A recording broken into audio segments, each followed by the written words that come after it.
Hey there and welcome to WP Beginner, and thanks for tuning in. In this video, I'll walk you through how to start your own WordPress blog. And we're going to cover it step by step so you can get up and running quickly. Let me show you what we'll cover in this tutorial. First, I'll walk you through the process of registering your domain name. A domain name, that's what people type in to get to your website. It's your website's address on the internet. For instance, Google's web address is google.com and WP Beginners is wpbeginner.com. So I'll show you how to get your address for your website. Next, we'll set up hosting for your website. This is where your website lives and breathes. It's your site's house on the internet, and every website needs web hosting. So I'll walk you through setting that up for your site. Then I'll show you how to install WordPress, which initially looks something like this, and that is pretty terrible, I admit. But don't worry, I'll show you how to design your website and make it beautiful with a WordPress theme for you. Next step we'll cover are plugins. Plugins are little apps for WordPress that let you add new features for your site. Things like a contact form or photo galleries, maybe a newsletter sign-up form for your site. So we'll cover how to do that as well. And finally, I'll walk you through creating your first blog post so you can start sharing your ideas with the world. So if you're ready, let's get started. The first two steps we'll actually cover together. I can get my domain name and hosting from the same company. The company we'll be using is called HostGator. It's a reliable hosting company that WP Beginner, we've been using them since 2007. Since we do have a great long relationship with them, and because we do like them so much, we've worked with them to get a discount code for you. To get set up with hosting and our domain name, let's head over to our web browser and we'll go to hostgator.com. From here, you need to click on web hosting and we'll go over what you need. The business plan is for established businesses, and they get a few more benefits that will be more needed for a business, but not necessarily for a blog. So you probably don't need this one. The hatchling plan, this is really good for beginners, but when you get the hatchling plan, you're limited to only one domain. That's why I usually recommend the baby plan, because it allows for unlimited domains. So when you set up your first site and you realize how much you love doing this, and if you have an idea for a second site, then you're covered with the baby plan. So I just kind of like to do it like that. So we're going to click on the baby plan, and you see this price? I'll actually show you how you can get it for even cheaper. Okay, from here you want to register your new domain, and you can type it in here to see if it's available. If it's not, then you'll get these search results like you see here, suggesting others to choose from. Conversely, this tab up here, that's if you've already chosen a domain and you've already purchased it for somewhere else, you can put it in there. Scrolling down here, I'm going to actually uncheck this. I don't care about domain privacy, and so I'm not going to pay that extra money for that. Now down here, you want to make sure that you have the hosting plan that we set up. We're looking for the baby package. And from the billing cycle, you can choose how long you want to purchase this for. I'm going to go with a month. Next, you want to fill out your username and PIN information. This is what you'll use to access your account. And once you're done with that, you'll want to go down and enter your billing information. Under additional services, I usually just uncheck everything. Things like backup or email, you can actually get from within your website. So we'll uncheck those here. Finally, down here, let's enter the coupon code of WP Beginner. That is the code that HostGator has given to us so that we can pass on a discount to you. And I want to watch when you fill that out and click validate, look down here and see the price change. You'll see that the price goes down to much less. And now you're getting 57% discount. To check out, let's go ahead and agree to the terms of service here and click checkout. Now you'll get an email next that will give you all the information that you just entered there. You'll want to keep that handy for your records. So next you'll want to click on the link. It'll take you to the login to work on your website. Most web host companies use something called the cPanel. It's like a dashboard that shows you everything that you can do for your website. So we're going to log in here. All right, once we log in, you see all of this information around here. Once you log in, you're now in your dashboard area for your website. And as you can see, there are several things that you can work on. You can see that there are several things that you can use to work on your website, but we want to scroll all the way down to the bottom. We're looking for the quick install area. And once we click on that, click on the WordPress area, and let's go ahead and install it for free. So I'm going to click install WordPress here. All right, now let's fill out the form for installing WordPress. We're going to leave this first one blank. That's where we want to install WordPress.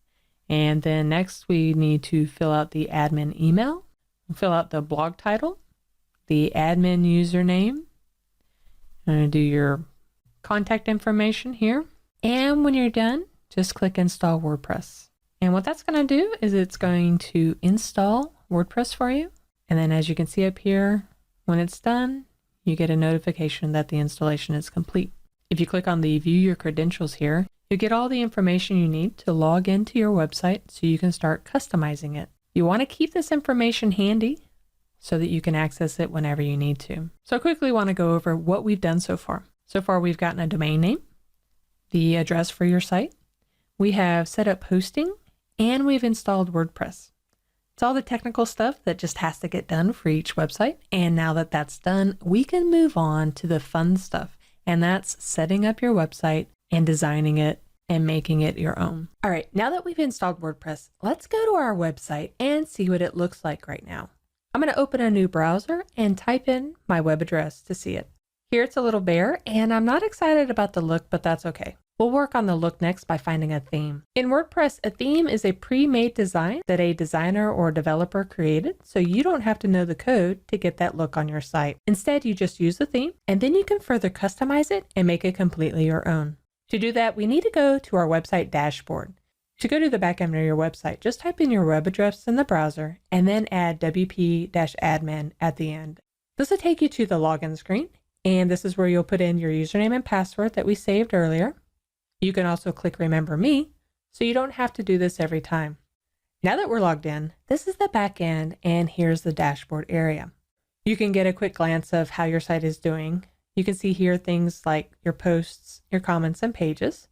You'll also see some latest WordPress news here, and this area will look different depending on what plugins or themes that you have installed. Over here on the left, these are all the areas that you use to customize your site. We'll cover most of these later, but for now, I want to go over the appearance section, specifically our themes section. So I'm going to click on the appearance and go to themes. And right now, these are all of our themes that we currently have on this site. If you go to your site, yours will look a little bit different. And you can tell this one is the active theme, or the one that is being used on my site right now. Now, the number and types of themes that are on your site, they'll look a little different depending on when you installed WordPress. If I want, I can switch to any of these themes by clicking Activate, and it'll change my site's theme immediately. For instance, I'll activate this one. And now my site looks like this. But if you don't want to use any of these themes that are already installed, we can click on the Add New button, and we can search for a new theme. Now we see thousands of themes to choose from.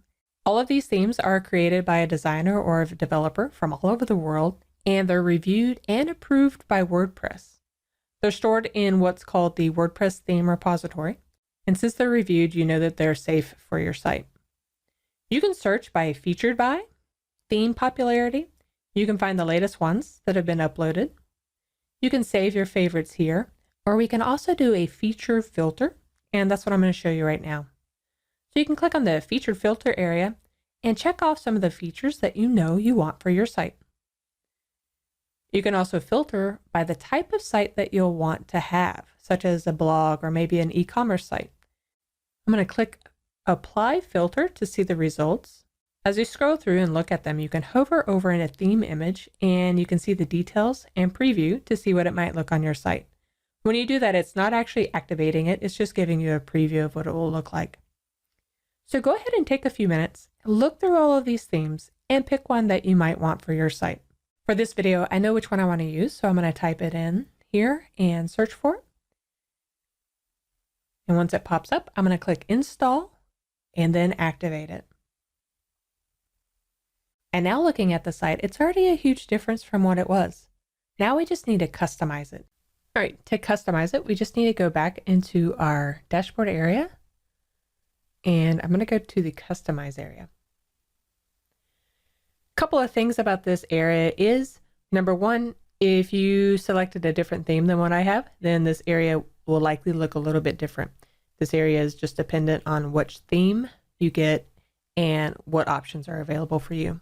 The next thing to understand is any changes that I make here, you'll see them real time over here. However, they won't actually go live on your website until we click Save and Publish. So there's a little bit of testing the waters before you make any changes. So we'll just start from the top and start making the changes to the site. For site identity, that is the site title. We have it as WP Beginner, and you can do a tagline for your site as well. And you want to decide if you want to display that. That's what it looks like for me, so I'll keep that. The site icon, that is this little guy right here. And you'll want to make sure that you have a logo or an image that you want to use, that it's 512 pixels tall by wide. And we'll cover that shortly when we're dealing with logos. So I'm happy with that. I'll click back. And now we're going to go to colors. We can pick a color scheme. For me, I think that the darker text on that image is better. As you can see, you can just play with any of the colors until you hit one that you like. If you've gone too far with your colors and you just want to start from scratch, you can click on the default color anytime and it'll just take you back to what it was. And you can start again. For this site, I'm going to choose this color for my header text color, and we're good to go. Next, we'll take a look at background color. I'll show you what the background color looks like. For me, for this theme, the background color is down here. And again, you can choose something a little lighter. As a side note, if you need some inspiration on what kind of color combinations to use, then search for Cooler Adobe. It's been changed to color.adobe.com. And go and look through the explore area and just scroll through here and see which color combinations you like, and then you can use them for your site. The way you do that is you find one that you like and you can click on the edit copy to adjust it, or if you like them directly, then this is the code that you want to copy. For instance, I'll copy that code. And then you can go back into your area and paste that code there. And now that's the color that you can use. So feel free to play with that a little bit to get your site colors exactly how you want them. And finally, let's take a look at the header background color. You can see that this is the default one, but since I have an image up there, you're not seeing that come through. When I change the color, then you see that replaces that background. I'm going to click back on default. And here in a minute, we'll choose the picture so we can get our picture back. Under header image, these are the ones that come with the theme. You can either keep them or you can add your own image. If you add your own image, you want to make sure that the header size is 1600 by 400 pixels. You can choose between any of those. For this, I'll keep the nature picture. I like that. Okay, and moving down, if you want to add a background image, again, that will be down here in place of where all the color is, and you can upload an image. In just a bit, I'll show you how to deal with images as well. For me, I'm not going to add a background image. For the next two, I'm going to skip those because we're going to deal with those separately because we need to create some pages before we can set up the menu. Static front page, you can either set up a page as your front page, or you can continue to use your latest posts for the home page. And that's just depending on what your preferences are. Some people choose to create a static front page, and I'll show you what that will look like. So if I hit static page, my front page, I only have this page right now, but then that would be kind of like your home page. Maybe you can say welcome. Whatever you're wanting to convey on the front page, you can use that as your front page.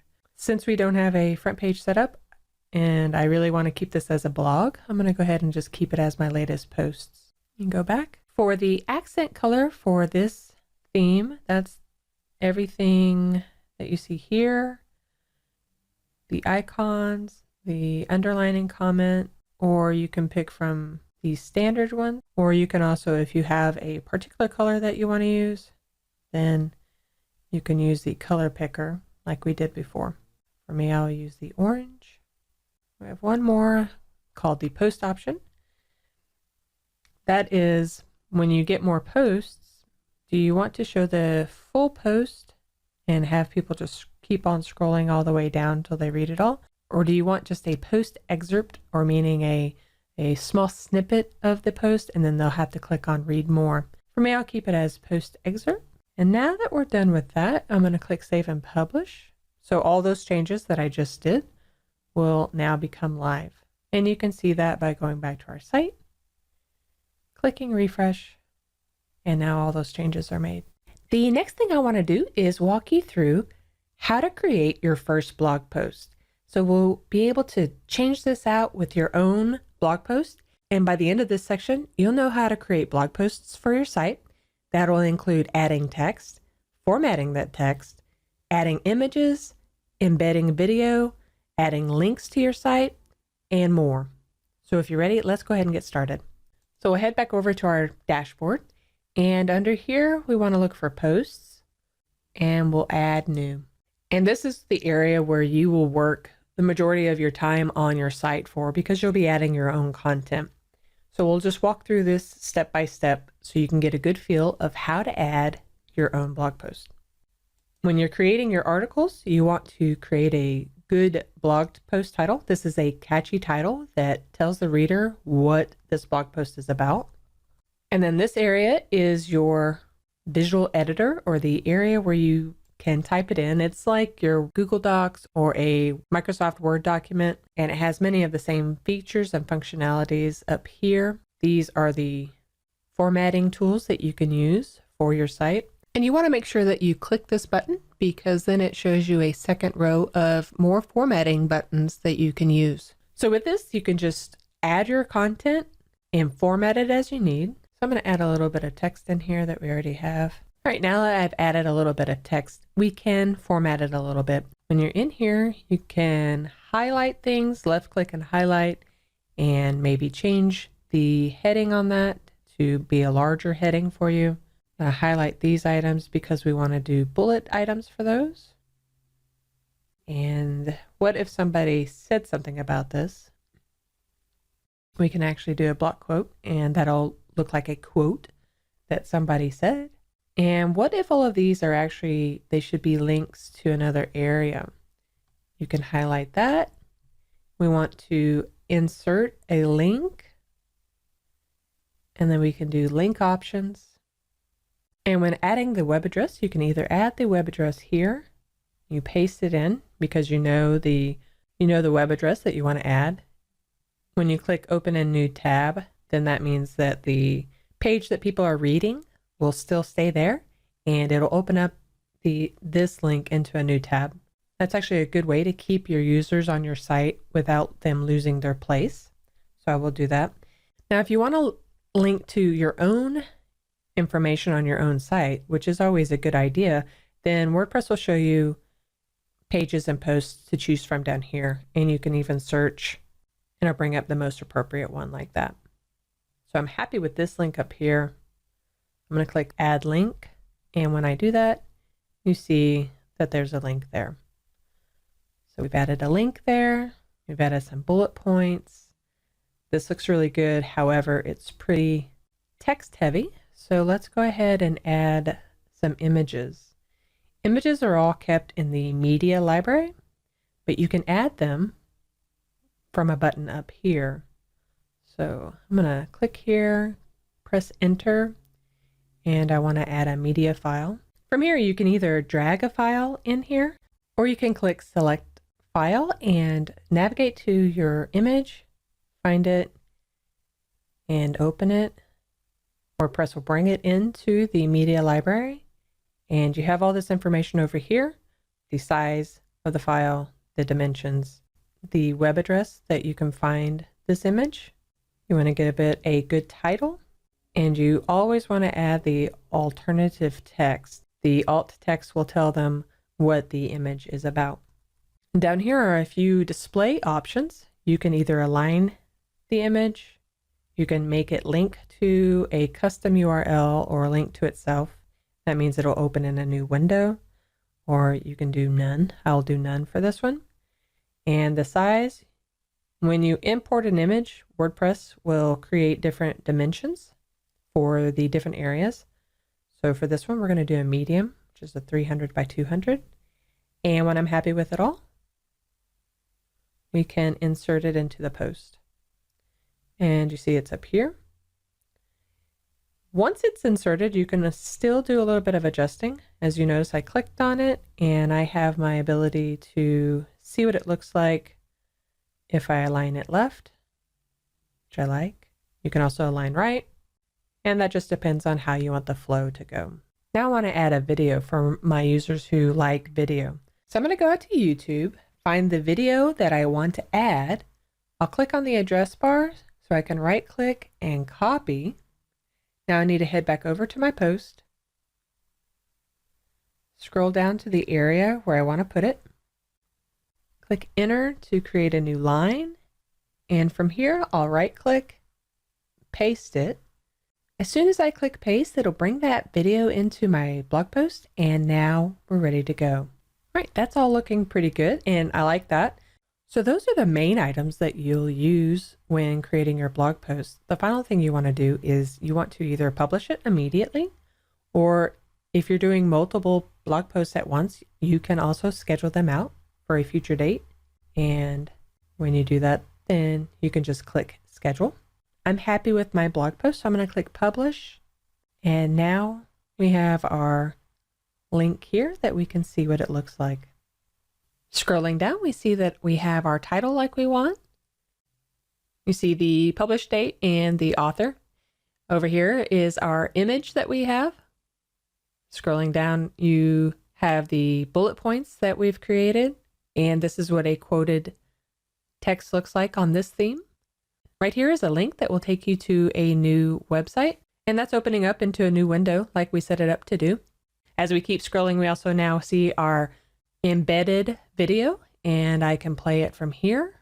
And just finishing it up, it looks like a very good first blog post. Now that you've set up your first blog post, let's go ahead and set up some pages. A page is slightly different from a blog post because as I scroll up here on our blog post, you see that we have a timestamp and the author, and people can comment.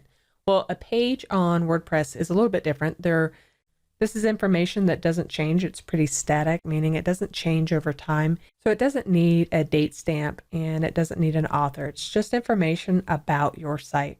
So we're going to do that next. But first I want to close out some of our tabs that we've got open. And I'm going to go back to my dashboard.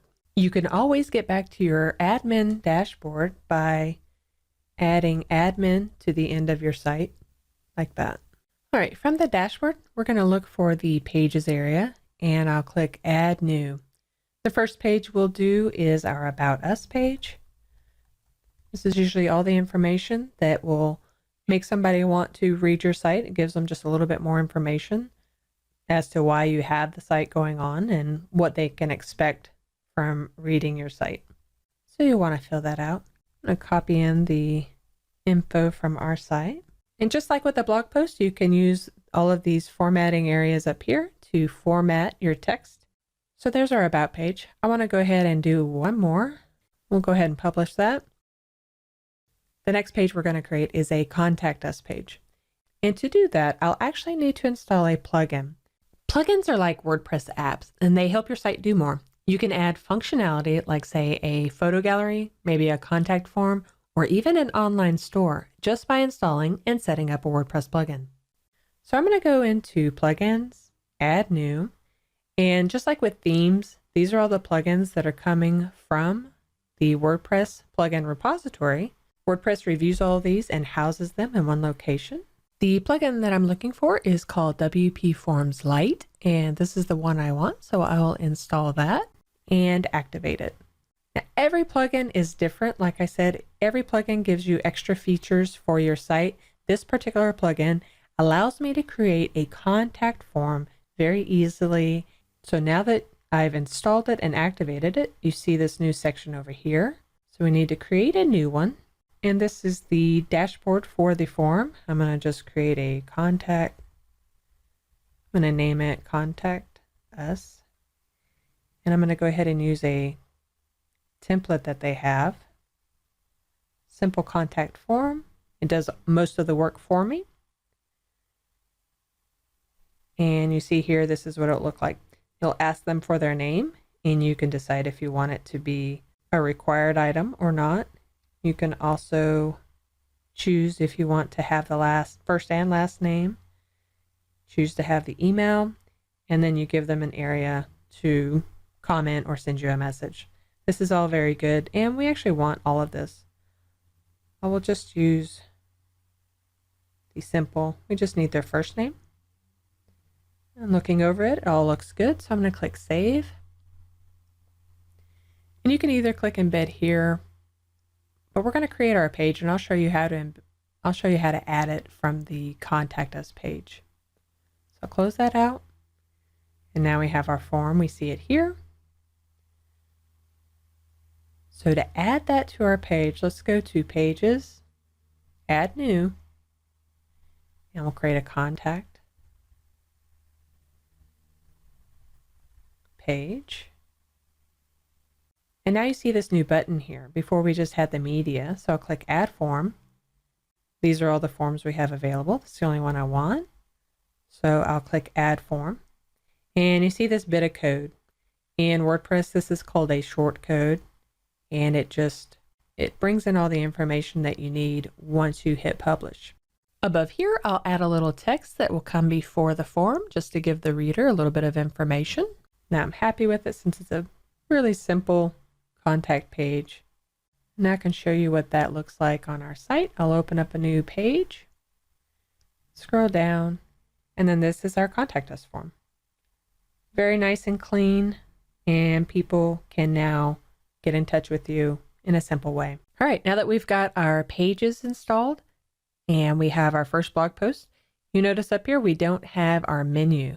It gives our readers an easy way to navigate through our site. So let's go ahead and add our menu for our site. To do that, we're going to go back to our dashboard, and we want to go under Appearance, Menus. So here's the area where we create a menu. So I'm going to just get started here. I'm going to name it. And you have to click Create. By default, it's pulling over all of our pages in case that's what we want. And we do kind of want that. However, I'm going to remove my sample page. You can remove any page you need to by clicking on the drop-down arrow here and then clicking Remove like this. And you see here we have our home page that is a custom link. And when somebody clicks on that, it just takes them back to the home page. People are used to that, so we want to keep that. We have our About Us page and our Contact Us page. From here, you can move these around by left click and dragging them. You see also when you have it indented like that, it'll be a sub page. I'll leave this so you can see what that looks like on the site. Over on the left, these are all of the things that you can add to your menu. If you have a category that's a very popular category, you can add that here. You can also do a specific post. If you have one of your most popular posts, you could add that here as well. So that looks pretty good. I'm going to save this menu because I want to show you what all this looks like. And then we need to put it somewhere. So we need to go to Manage Locations. Depending on what theme you have, you'll have different menu locations here. So the theme that I have only has one location and it's up at the top. So I'll use that one for my top primary location. We'll save our changes. And now when I refresh and go to the home page, you see our menu here. This is what I was talking about with that indented part. It now becomes a drop down for my menu. So I'm going to go back and I'm going to move that out of the way because I want to have all three pages on their own level. And that looks pretty good. You see, for this theme, it will highlight. So you see with this one, it will highlight which page you're on, so your reader always knows where they are. All right, so that's looking really good. One of the next areas that we want to work on is this area right here. It's called the sidebar area, and we use widgets to populate it. With widgets, you can easily showcase parts of your website over on the sidebar. Things like recent posts, popular categories, and a search feature can be added over here. So let's work on that next. So I'm going to go back to the dashboard. We're done with the menus. So we'll head over to the widgets area. And here you see these are already the ones we have on our sidebar. You've got the search, our recent posts, and that shows the top 5 posts. And we also have categories. Any post that has a category assigned to it will be under there. And then on the left, these are all of the widgets that we can use right now. When you add more plugins, like with the WP Forms Lite, you see a widget here is now available. You also have a text widget, and that allows you to type any text into the sidebar, and it'll even let you use HTML and CSS to use that. To delete any of those, like with the category, you can just do the drop down and click delete. And then you can also add one. For instance, I'll add the WP Forms widget, and it's a drag and drop feature. So I will left click drag this over, and I want to show the contact us form, and I'll click display form title, and then I can hit save. Now that I'm finished, we can take a look and see what it looks like on the site. And you see how it reduces the size so it fits properly in the sidebar area. If you notice over here, you'll see a highlighted area over here. That means that one of our plugins has an update available for us. And so we're going to click on installed plugins. WP Forms Lite that has an update. You want to make sure that you keep all of your plugins and your themes up to date. That just helps keep your site more secure. And a plugin update could also include a features enhancement. So we're going to click update now. So we'll go out and get the latest update for that plugin. And now we are all up to date. This next bit is just a little bit of website housekeeping. I want to show you how you can adjust your web address that you see up here. And we also want to make sure that the search engines like Google can see us. So if you're ready, let's get started.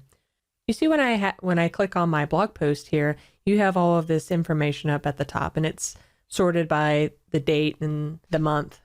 And some people might like that, especially if you're using like a diary type blog. However, if you want to change that, you can actually go into your dashboard, go down to settings, permalinks, and from here you can decide how you want this set up. As you see, it's currently set by date and name, and a lot of people like to use the post name. That's actually what I like to use. So I'm going to click on the post name, and that will just shorten up my web address a little bit and make it a little bit more functional. Again, if you're using it as a journal, then feel free to keep it as it is, but that's how I want it. So I'm going to go in and click Save Changes. And now when we take a look at the site, and when I hit refresh, you see that the web address has changed and has removed the dates. And now all that's left is my post title in there. The next setting that we want to make sure that we have is under the reading. So we'll click on reading, and we'll scroll all the way down till you find the search engine visibility. You'll want to make sure that this is not checked. Since you're creating a blog and you want people to see it, you want the search engines like Google or Bing or Yahoo to be able to find your site. So you want to make sure that search engines are looking for your site. So you can uncheck that and make sure you save changes. Okay, we're at the end of this video and you did it. In this video, you learned how to start your own WordPress blog. And we covered a lot of steps to get you up and running quickly. First, you registered your domain name or your website's address on the internet. And then you set up hosting for your website. That's where your site lives. You installed WordPress, and then you designed and customized your website using a WordPress theme. You created your first blog post and added pages, plugins, menus, widgets. You even made some settings changes to make the site completely yours. We hope you enjoyed this video on creating your first blog. And remember, if you have any WordPress questions, just search wpbeginner.com for all your WordPress tutorials. Look over our WP Beginner Glossary for quick WordPress definitions, and subscribe to our YouTube channel for more helpful WordPress videos.